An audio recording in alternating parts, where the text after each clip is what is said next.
when God sat on the steps. No one noticed him at first. He sat on the stone steps of the old courthouse just before sunset, where the light softened everything it touched. He wore no crown, no robe, no sign that made people stop or stare. He looked like a tired man resting his legs after a long walk. People passed him every day, a woman rushing to catch the bus, a man arguing on the phone, a boy dragging a broken backpack behind him. God watched them all, not with judgment, with attention. The first to stop was an old janitor named Samuel. Samuel worked nights, cleaning offices that never learned his name. His back hurt. His hands shook.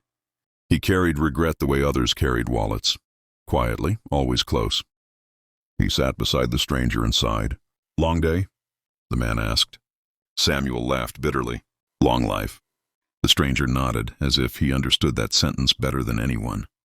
"I did everything I was told," Samuel said suddenly. "Worked hard. Stayed honest. But somehow I still feel invisible." The man looked at him gently. "I see you," he said. Samuel's throat tightened, and he didn't know why. Later, a young woman sat on the steps. Her name was Mara. She had just come from the hospital, where the doctor used words that sounded like endings.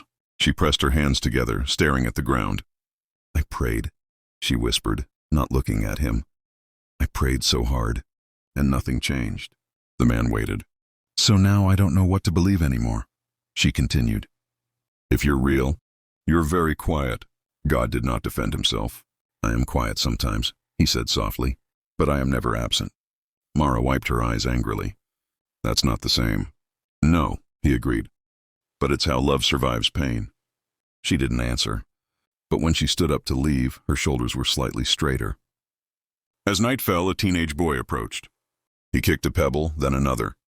"My dad left," he said abruptly. "Everyone says I should forgive him, but no one tells me how." God looked at the boy with something that felt like sorrow and pride mixed together. "Forgiveness is not forgetting," he said.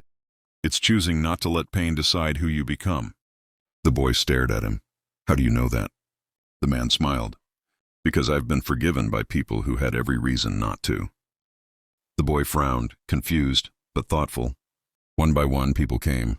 A woman who lost a child. A man ashamed of his past.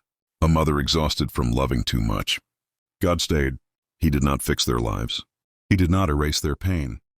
He did something harder. He listened. Just before dawn, the steps were empty again. A street cleaner swept by, humming quietly, where the man had been sitting. Something remained, not a miracle, not a sign, but a feeling that someone had been there, that someone had understood.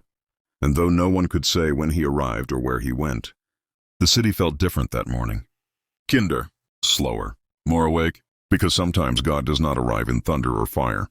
Sometimes he sits beside you when you think you're alone, and that is enough to change a life. Quiet reflection. God is not always found in answers. Often he is found in presence, in listening, in the space where pain is allowed to speak without being rushed away.